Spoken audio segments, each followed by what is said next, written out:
Hello everyone. Property purchase करते समय sale agreement का एग्जीक्यूशन ज़रूरी है।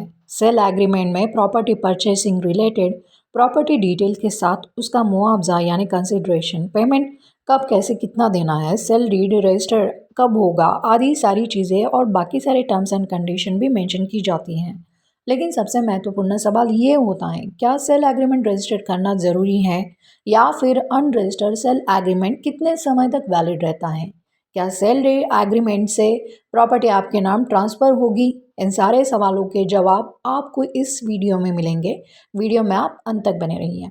सेल एग्रीमेंट के रजिस्ट्रेशन और प्रॉपर्टी टाइटल ओनरशिप के ट्रांसफ़र को लेकर सुप्रीम कोर्ट का महत्वपूर्ण जजमेंट आया है, जिसे जानना आपके लिए अति आवश्यक है।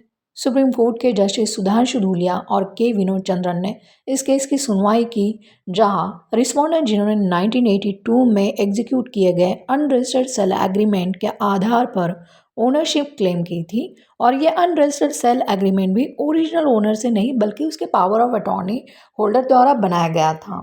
केस टाइटल है Mahnoor Fatima Imran and others versus Vishweshwara infrastructure private limited and others.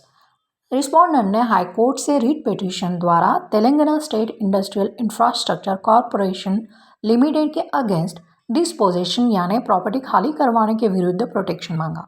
लेकिन हाईकोर्ट के सिंगल बेंच ने रिस्पोंडेंट्स के टाइटल एंड ओनरशिप पे सवाल उठाते हुए कहा कि प्रॉपर्टी का टाइटल रीट प्रोसीडिंग द्वारा नहीं बल्कि सिविल ट्रायल में ही डिसाइडेड किया जा सकता। इस पर अपेलेंट, जो कि ओरिजिनल ओनर के लीगल हैस हैं, वो तेलंगाना हाई कोर्ट के इस डिसीजन को सुप्रीम कोर्ट में चैलेंज करते हैं।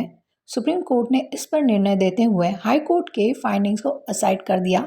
इसमें जस्टिस चंद्रन ने Suraj lamp and industries private limited versus state of Haryana and one another 2012 के केस का रेफरेंस दिया, जिसमें कहा गया कि unregistered sale agreement valid title confer नहीं करता है, प्रदान नहीं करता है। इस केस में 1982 से सेल एग्रीमेंट रजिस्टर्ड नहीं किया गया है, इसीलिए रिस्पोंडेंट्स का सूट प्रॉपर्टी पर सही टाइटल प्रदान नहीं करते हैं, जिससे अब वो प्रॉपर्टी डिस्पोजिशन के अगेंस्ट प्रोटेक्शन मांग नहीं सकते हैं, प्रतिबद्धित है, बार्ड है। सुप्रीम कोर्ट ने स्टेट के वेस्टेड राइट्स को अपहेल्ड करते हुए सिंगल बेंच के डिसीजन को रिस्टोर कर दिया।